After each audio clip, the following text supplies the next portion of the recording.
Fala galera, Carla Bernardo, tô aqui para compartilhar com você o meu devocional diário e te provar que uma xícara de chá e 15 minutos de estudo bíblico podem transformar a sua vida. Livro de João. Um monte de gente estava curiosa e me perguntando qual seria o próximo livro. Aqui estamos. Que alegria compartilhar com vocês o início do terceiro livro da Bíblia. Quando eu comecei, eu não sabia se eu ia conseguir persistir e completar nenhum livro. Estamos começando o terceiro. Se você chegou agora, temos nas playlists alguns estudos de livros da Bíblia de ponta a ponta, do começo ao fim, que é como eu sugiro que você leia a Bíblia. Por livros, do começo ao fim, para você entender exatamente o contexto dos textos que você vai ler. Eu sempre começo os estudos dos livros com um vídeo introdutório, uma introdução sobre o contexto que aquele livro foi escrito, sobre um pouquinho do autor. Nem sempre você tem a certeza absoluta de quem é o autor do livro, né? São os teólogos que estudaram durante muito tempo que determinam a probabilidade de ter sido aquele autor, que é o caso de João, né? O livro de João, ele não diz que é ele que está escrevendo, diferente de Paulo. A gente vê nas cartas de Paulo que ele começa, né? Eu, Paulo, tá. Então você tem certeza de quem é o autor do texto. Aqui não existe isso, mas com muito estudo, os teólogos determinaram que é quase certeza de que o livro de João foi escrito por João. Eu sempre indico para vocês esse comentário bíblico aqui do teólogo Matthew Henry. É um comentário bíblico bem simplesinho, bem facinho de ler. Ele tem a coleção, se eu não me engano, acho que tem todos os livros do Novo Testamento. O meu kit eu comprei de Mateus a Romanos, né? Então, os 4 evangelhos, Mateus, Marcos, Lucas e João, Atos e Romanos. Então, o meu kit tem esses livros, mas você consegue comprar também individual. Tudo que eu uso aqui nos vídeos, nem em todo vídeo eu falo, mas todo o material que eu uso aqui nos vídeos, como vocês acabam me perguntando onde comprar, aqui na descrição do vídeo eu deixo um link. Então, hoje é um dia que eu vou deixar bastante coisa. Essa Bíblia Anote que eu uso, esse daqui, a gente vai ver um outro tipo de Bíblia que eu também gosto bastante. Então, todas essas coisas que eu vou mostrar aqui hoje, link tá na descrição. Eu acho que o jeito mais fácil é ler com vocês aqui o que o próprio Matthew Henry diz no texto. Então, a introdução sobre o Evangelho de João. O último dos evangelhos, né? São 4. Então, o Evangelho de João é o quarto. E por que ele é o quarto? Porque ele é o único diferente dos outros 3. A gente vai ver isso aqui, ó. Contém 21 capítulos e já não é mais considerado um sinótico. Esse nome estranho aqui, ele é dado para Mateus, Marcos e Lucas, porque são evangelhos similares, por isso sinótico. O que os estudiosos acreditam? Que Mateus foi o primeiro, e aí Marcos e Lucas foram escritos baseados também em Mateus. Então eles são bem parecidos, por isso sinótico. O de João não tem nada a ver com os 3 primeiros. Então ele é diferente, por isso que ele ficou por último. E pelo que eu entendi aqui na explicação dele, os evangelhos foi uma tentativa de organizá-los em ordem cronológica, por possuir um foco diferente dos demais, que eu acabei de falar. Claramente não foge à regra dos outros 3, que é retratar a vida de Cristo, mas possui uma linguagem mais espiritual. Isso aqui é importante. A gente vai começar a ler, a gente entender essa linguagem mais espiritual. O primeiro capítulo de João é avassalador, é um dos textos mais bonitos na Bíblia. No próximo vídeo você vai descobrir isso daí junto comigo. Até mesmo sobrenatural, focada na natureza divina de Jesus e em seus sinais celestiais manifestos aqui na Terra, como nomeia Clemente de Alexandria, um evangelho espiritual. Então, quem está dizendo isso aqui não foi o Matthew Henry, foi Clemente de Alexandria, ele está replicando. Seu conteúdo biográfico é menor do que os livros dos outros evangelistas, então a parte que ele fala mais da biografia de Jesus é menor, mas carregado de sentido de que a fé descobre, a contemplação assimila. João consegue fazer conexões com coisas da Bíblia muito poderosas. E é isso que a gente vai ver ao longo da leitura desse livro. Isso aqui eu achei muito interessante, ó. Jesus é retratado aqui como o único Deus, nas ocasiões em que afirma ego eimi. Já ouviu essa expressão? Egoimi, do grego, eu sou. Então, quando a gente lê lá no Novo Testamento, Jesus dizendo eu sou, o termo grego é este aqui, egoimi. Ele dá a lista de todos os endereços em João em que esse termo aparece, diretamente relacionados com a pessoa de Yahweh, Deus, como uma existência que transpõe qualquer limite, físico ou etéreo, e inclui a sua eternidade, aquele que foi e sempre será. Glória a Deus, aleluia!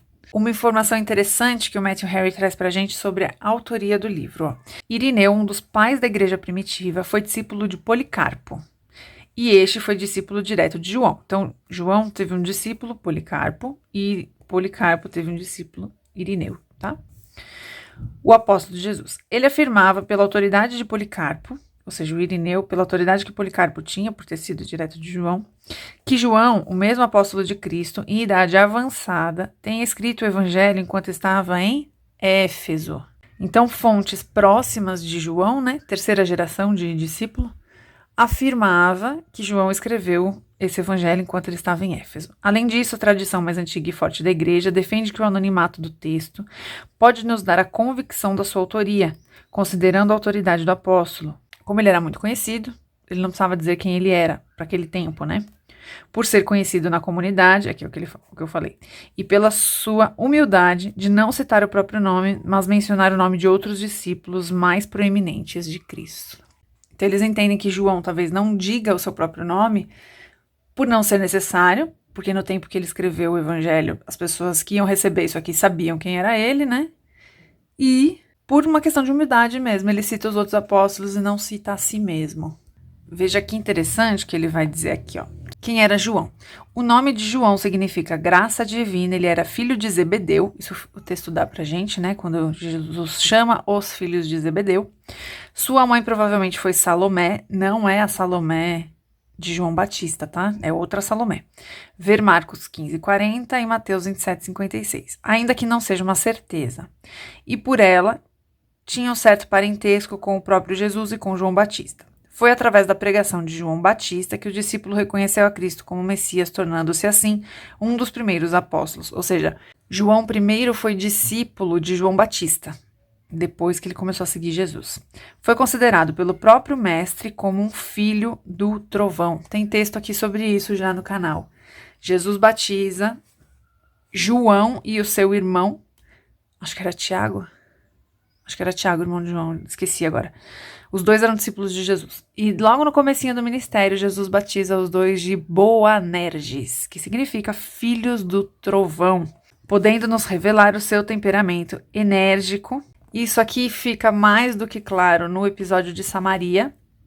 Também já gravei vídeo sobre isso aqui, quando eles vão se hospedar em Samaria e as pessoas de Samaria falam que não querem Jesus lá.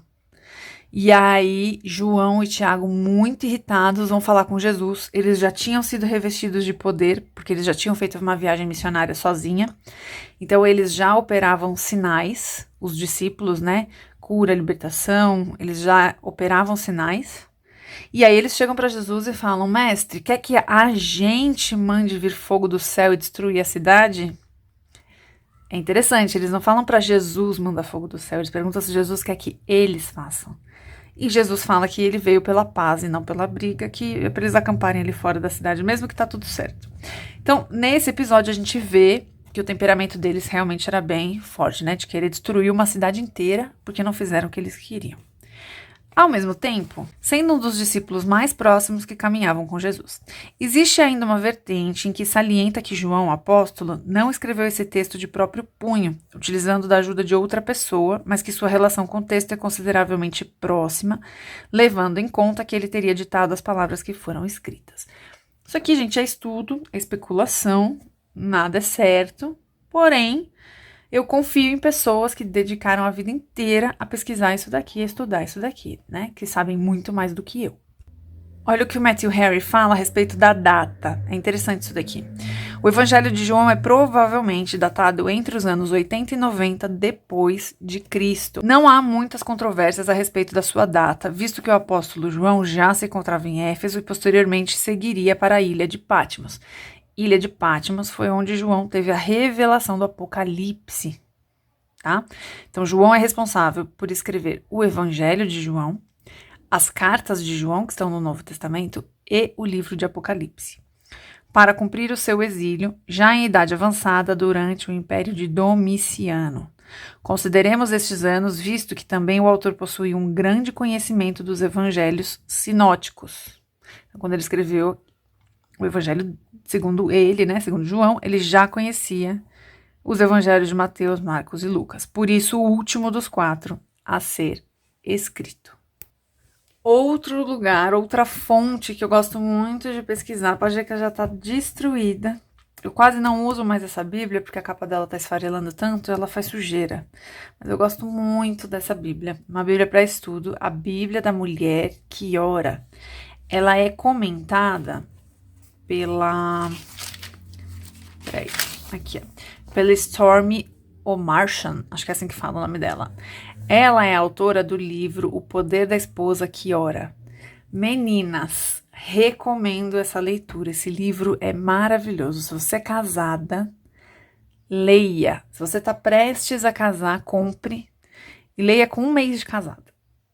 É muito poderoso. Mudou a maneira de eu me relacionar com o meu marido. E foi por causa desse livro que eu comprei essa Bíblia comentada por ela.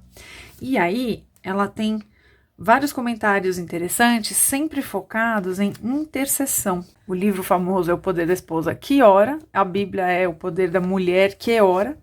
Então, ele é sempre focado e direcionado para a oração. E aqui ela dá um panorama a respeito do livro. Aqui ela já vai dizer um pouquinho diferente do Matthew Henry. Ele fala entre 80 e 90 depois de Cristo. Ela fala que a data é de 50 a 70 depois de Cristo. Ou possivelmente mais tarde, 85 e 90. Tá vendo?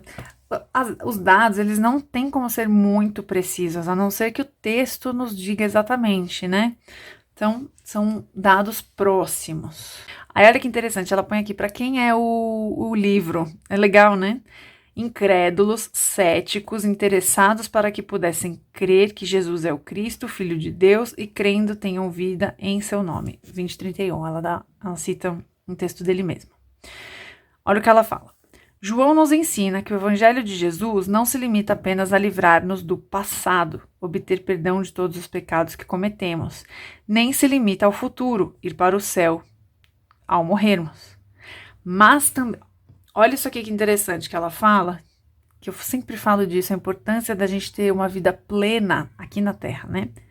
Mas também a viver corretamente de modo a agradar a Deus no presente. Porque existe isso, né? Às vezes a gente foca muito no passado, no perdão de pecados, e às vezes a gente foca muito no futuro, na vinda de Jesus, e esquece de viver plenamente o presente. A promessa clara de Jesus é essa: eu vim para que tenham vida e tenham plenamente. Aqui, ó. Exatamente o que eu acabei de falar, eu não tinha lido. Tô lendo aqui junto com vocês. Vê como converge para o mesmo lugar, que interessante? Aí aqui ela coloca temas de oração para quem vai ler João. Agradeça a Deus por aqueles cujo alvo da vida é levar outros a Jesus. Porque esse é o foco do livro, né? Apresentar Jesus. Então, os missionários que estão aí vivendo disso, né? Ou pessoas que têm esse foco de vida. Você certamente se caminha com pessoas cristãs, tem amigos que são evangelistas natos, onde eles estiverem. Ou talvez você seja essa pessoa, né? Ore para que tenham a força necessária para continuar seu ministério e resistir às tentações. 1:36. Tá vendo? Ela vai dando aqui o endereço em João e os temas de oração, as chaves para oração. Muito legal, né? Ore para que Deus lhe sensibilize o coração no que diz respeito à fome e sede dos que precisam da liberdade e da vida que há apenas em Jesus. Ou seja, esse livro também nos faz sensíveis às pessoas que estão por aí no mundo necessitadas de conhecer Jesus. Peça a Jesus que aproxime dele mais profunda e ricamente. Quem não quer estar mais próximo de Jesus? Isso sugere que podemos ter uma existência de qualidade máxima em vez de mínima, vida plena, correto? É o oferecimento de uma vida copiosa, rica e exuberante. Jesus disse também que não importa o que peçamos em seu nome, ele o fará. Isso significa que essa vida extraordinária que está disponível neste momento em Cristo começa quando reconhecemos o poder do nome de Jesus e oramos como ele nos ensinou a orar. Quando que começa? Quando reconhecemos o poder do nome de Jesus e oramos como ele nos ensinou a orar. Então, antes da gente começar o livro de João, vamos ter em mente que, sempre, reconhecer o poder e quem é Jesus na nossa vida e orar sem cessar do jeito que ele nos ensinou. Como ele nos ensinou? Segundo o Evangelho de João, nós vamos começar a aprender no próximo vídeo. Te espero aqui. Que Deus te abençoe.